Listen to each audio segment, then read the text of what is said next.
అందరికీ నమస్కారం. నేను మీ దేవి. 'శాడిస్టు మొగుడు' సీజన్ 2 ఐదవ భాగం. రచయిత వనజ గారు. ఇప్పుడు జానకమ్మ లేదు, పుట్టిన లవకుశులు లేరు. రామయ్యకి ప్రాణం ఉంటుందో, తెగిపోతుందో తెలీదు. కాబట్టి మొత్తం ముసుగు నింపుకొని ఉంది అయోధ్య.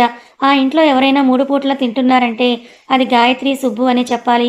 జాహ్నవికి జరిగింది మొత్తం తలుచుకొని డిప్రెషన్‌లోకి వెళ్ళిపోతే, ఈశ్వరి తన హెల్త్ ఇష్యూల వల్ల తనని చూసుకోలేక, జితేంద్రని చూసుకోలేక ఉంటే, కశ్యప్, మను కూడా బాధలో కూరుకుపోతూ ఉంటే, ఇంటి పనిమనిషి మాత్రం వాళ్ళ అవసరాలని చూస్తుంది. కానీ ఏం జరిగినా ఇంటి పెద్ద లేకపోతే ఆ ఇల్లు ఎప్పటికీ దారం తెగిన గాలింపటమే కదా. 2 సంవత్సరాల తర్వాత బాస్ వచ్చేస్తున్నారు, బీ అలర్ట్ అంటూ ఆఫీస్ మొత్తం పిన్ డ్రాప్ సైలెంట్ అయిపోయింది. టైంకి ఒక సెకండ్ కూడా లేట్ అవ్వకుండా ఆఫీస్ ముందు పడవంత కార్లో దిగాడు మిస్టర్ ఏఆర్. బ్లాక్ అండ్ బ్లాక్లో షార్ప్ లుక్స్తో, హెవీ బియర్డ్తో, క్లాస్ ప్లస్ మాస్ లుక్స్తో పిచ్చ హాట్గా ఉన్నాడు అతను. తన పిఏ కార్ డోర్ ఓపెన్ చేయగానే కార్ దిగి ఆఫీస్ టాప్ ఫ్లోర్లో ఉన్న తన క్యాబిన్కి వెళ్ళిపోయాడు ఏఆర్. సార్, మీరు అటెండ్ అవ్వాల్సిన మీటింగ్స్ అంటూ పిఏ ఫైల్స్ అన్నీ కూడా అతని ముందు పెట్టడంతో ఇంకా మనిషి నుండి పని రాక్షసుడి అవతారంలోకి ఎత్తి సాయంత్రం వరకు ఉక్కిరి బిక్కిరి అయ్యే వర్క్ చేసి తన ప్లేస్కి వెళ్ళిపోయాడు ఆ బాస్. కశ్యప్, వర్క్ తర్వాత చూసుకుందువు, ఫస్ట్ డిన్నర్ చేద్దువు కానీ రా అని అంటూ ప్లేట్ తీసుకొని తన దగ్గరికి వచ్చిన మానసి చేతిని పట్టుకొని తన ఎదురుగా కూర్చోబెట్టుకుని ఉన్నాడు కశ్యప్. ఆమె చెంపన చెయ్యేస్తూ ఫీల్ అవ్వడం లేదు కదా అని అడిగాడు కశ్యప్. నేను బ్రతకాలనుకున్నది నీతో కశ్యప్. పెళ్ళనేది జస్ట్ చూసేవాళ్ళు తప్పుగా అనుకోకుండా ఉండటానికే. కానీ నేను మెంటల్గా నీకెప్పుడో వైఫ్ని అయిపోయానంటూ అతని పెదవులు తనే సాగదీసి, చాలా స్ట్రెస్ తీసుకుంటున్నావు, కొంచెం నీ బాధ్యత కూడా చూసుకో అని మానసి అంటుంటే, ఇది నేను తీసుకున్న బాధ్యత కాదు మను, నా అభి అంటూ ఇంకా పేరు చెప్పలేక ఏడ్చేశాడు కశ్యప్. కౌసల్య, ఆ అంతఃపురం మొత్తం తనది అయినా కూడా ఆమె రూమ్ దాటి వచ్చింది 2 నెలలలో 2 సార్లు. ఏమో, మరుసటి రోజు ఉదయం జాహ్నవి టాబ్లెట్స్ వేసుకో, మర్చిపోకు అని అంటూ ఆఫీస్కి వెళ్తూ చెప్తున్నాడు అజిత్. ఆమె మాత్రం ఎటో శూన్యంలోకే చూస్తూ ఏదో ఆలోచిస్తూ ఉంది. 2 ఏళ్ళు ఆమె ఒంట్లో మార్పులు తెచ్చాయేమో కానీ మానసికంగా చిన్న మార్పు కూడా తేలేకపోయింది. ఆమె వేసుకోదు అని తెలిసినా కూడా అతను చెప్పడం మాత్రం ఆపడు. బయటకు వచ్చిన అజిత్ ఈశ్వరికి జితేంద్ర, కౌసల్య, జాహ్నవీల బాధ్యత అప్పగించి అయాన్ని తీసుకొని ఆఫీస్కి స్టార్ట్ అయ్యాడు కశ్యప్.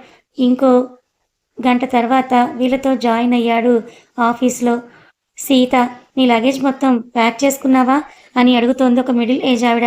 ఆ మమ్మీ, అయిపోయింది. మనకు ఈరోజు నైట్కే ట్రైన్ ఉంది కదా. నా ప్యాకింగ్ నిన్ననే అయిపోయింది, మరి నీది అంటూ క్వశ్చన్ చేసింది సీత. అంటూ ఆవిడ సీత ఏం చేస్తుందో అర్థమై కొంచెం కోపం తెచ్చుకుంటూ బయటకు వచ్చి చూసింది మేరీ.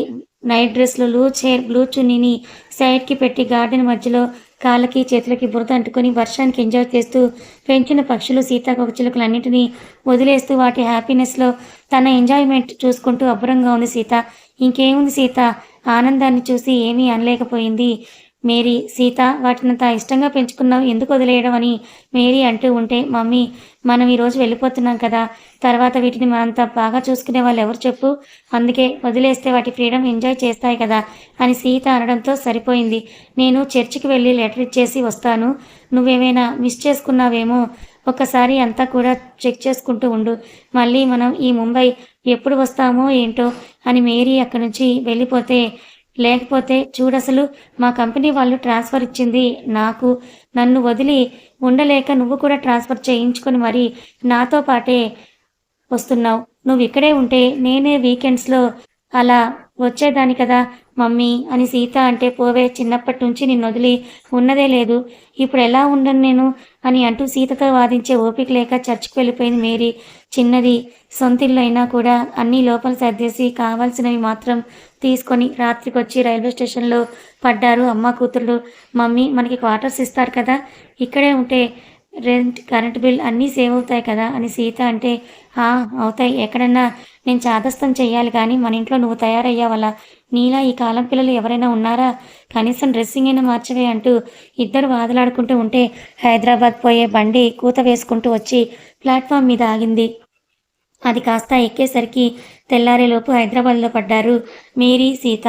ఆ రోజు ఆఫ్ తీసుకొని ఇల్లు సర్దుకోవడంలో బిజీ అయిపోయారు ఇద్దరు. మమ్మీ, నాకు ఇక్కడ ఒక ఫ్రెండ్ పరిచయం అయ్యాడని సీత అంటే, అయ్యాడునా అంటే అబ్బాయా అని ఎక్సైటింగ్గా అడిగింది మేరీ. అవును, అబ్బాయినే ఇన్‌స్టాగ్రామ్‌లో పరిచయం అని సీత అంటే, అవునా, అందంగా ఉన్నాడా, ఏది డీపీ చూపించు అంటూ అడుగుతుంటే, మమ్మీ నువ్వు నన్ను తిట్టాలి, నేను ఇలా అబ్బాయితో మాట్లాడుతున్నానంటే, కానీ మన ఇంట్లో రివర్స్ కదా అని సీత అంటే, నా కూతురు మీద నాకు నమ్మకం ఉంది అని అంది. మూతి తిప్పుతూ మేరీ చపాతీలు వత్తడానికి వెళ్ళిపోయింది. మరుసటి రోజు మేరీ తన స్కూల్‌కి వెళ్ళిపోయింది. సీతకన్నీ చెప్పేసి, మేరీ ఒక చర్చ్ స్కూల్ టీచర్. అది సెంట్రల్ గవర్నమెంట్ అవడంతో ఆమెకి ట్రాన్స్‌ఫర్ ఈజీ అయింది. మమ్మీ అన్నీ రెడీ చేసింది కదా అనుకుంటూ బాక్స్ తీసుకొని తన ఆఫీస్‌కి స్టార్ట్ అయింది సీత. తన ఆఫీస్ పేరు SDA group of companies. Cab book చేసుకొని ఆఫీస్‌కి స్టార్ట్ అయింది సీత. ఒక 10 అంతస్తుల బిల్డింగ్ ముందు దిగి దాన్ని చూస్తూ ఇక నుండి మనం వర్క్ చేయాల్సిన కంపెనీ నాట్ బ్యాడ్. ముంబైతో కంపేర్ చేస్తే బాగానే ఉంది. ఇక నుండి సీతని సేవలు ఈ కంపెనీకి అందించి మంచి పేరు తెచ్చుకోమ్మా అని తనకి తాను మోటివేట్ చేసుకొని లోపలికి అడుగుపెట్టింది సీత. అపాయింట్మెంట్ ఆర్డర్ చూసి రిసెప్షనిస్ట్ ఎక్కువ కష్టపెట్టకుండా సీతని తనకు అలాట్ చేసిన ఫ్లోర్‌కి పంపించింది. మేనేజర్ దగ్గర కూడా తన ఫార్మాలిటీస్ అన్నీ ఫిల్ చేసుకొని డేటా అనలిస్ట్ థింగ్‌లోకి వెళ్ళిపోయింది సీత. తన టీమ్‌ని పరిచయం చేయించాడు manager. She is Sita Margaret. మన టీమ్‌కి కొత్తగా జాయిన్ అయిన మెంబర్. ముంబై నుండి ట్రాన్స్ఫర్ మీద వచ్చింది అని చెప్పి అందరికీ పరిచయం చేశారు.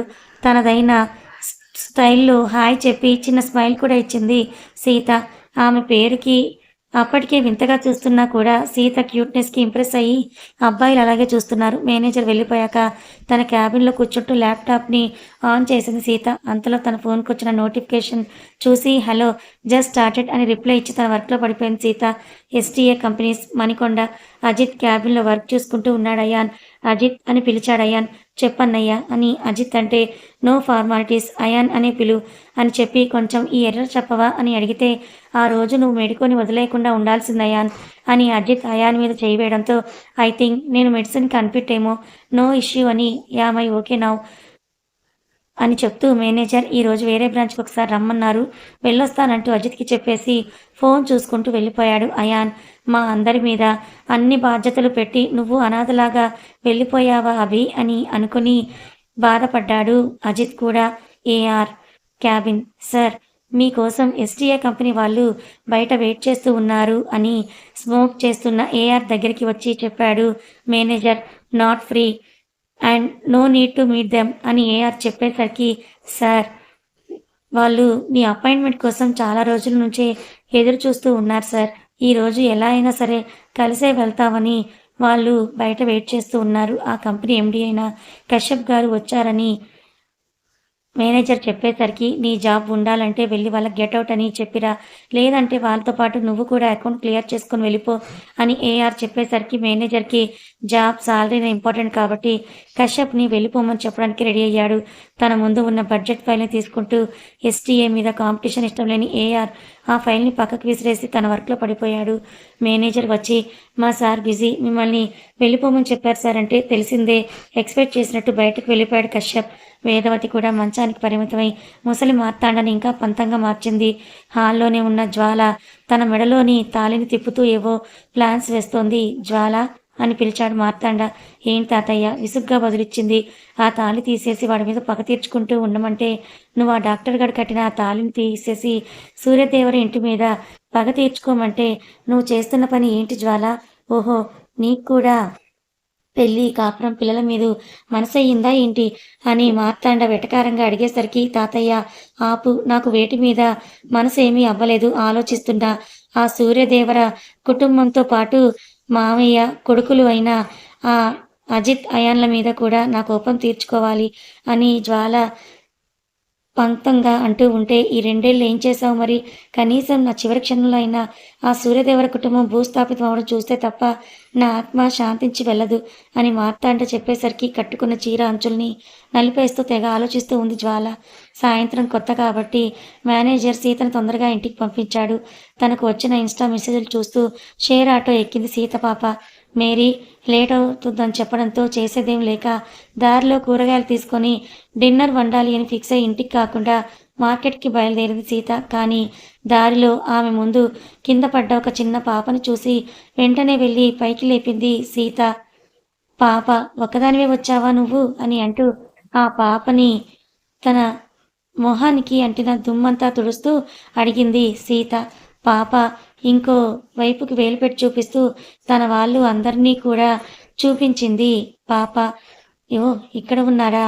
సరే పద, నేనక్కడికి నిన్ను తీసుకొని వెళ్తాను అని అంటూ ఆ 2 ఏళ్ల వయసు ఉన్న పాపని ఎత్తుకొని ఆమె చూపించిన వైపుకి తీసుకొని వెళ్తూ ఉంటే ఒక మిడిల్ ఏజ్ ఆవిడ వచ్చి మేడం తను మా పాపనే అని అంటూ ఆ పాప చెయ్యి సీత చేతుల్లో నుండి లాక్కొని తన చేతుల్లోకి తీసుకొని కనీసం ఎత్తుకోకుండా అలా లాక్కొని వెళ్ళినట్టుగా తీసుకుని వెళ్ళిపోయింది ఆమె. కానీ ఆ సిచ్యువేషన్‌ని చూసిన సీతకి మాత్రం ఎందుకో చాలా బాధగా అనిపించింది. జీసస్ అని అనుకుంటూ కూరగాయల్ని కొనుక్కొని ఇంటికి వెళ్ళిపోయింది సీత. అప్పటికే మేరీ వచ్చేసి కీస్ కోసం వెయిట్ చేస్తూ ఉండడంతో మమ్మీ లేట్ అయింది సారీ అంటూ ఫ్రెష్ అయ్యి వచ్చి ఇద్దరికి డిన్నర్ వండేసి తినేసి ఇద్దరు పక్కలు వేసుకున్నారు. చెప్పరా ఈరోజు నీ డే ఎలా ఉంది అని మేరీ అడగడంతో నాట్ బ్యాడ్ మమ్మీ అంటూ ఫోన్లో ఇన్స్టా ఓపెన్ చేసింది సీత. హాయ్ ఇంటికి సేఫ్గా రీచ్ అయ్యావా? ఎలా ఉంది కొత్త ప్లేస్ అని వరుసగా వచ్చిన మెసేజెస్ని చూసుకొని హలో హా గుడ్ అని రిప్లై ఇచ్చి తిన్నారా అని క్వశ్చన్ అడిగింది. లేదు మీరు తిన్నారా అని అతను అడిగేసరికి హా అంది.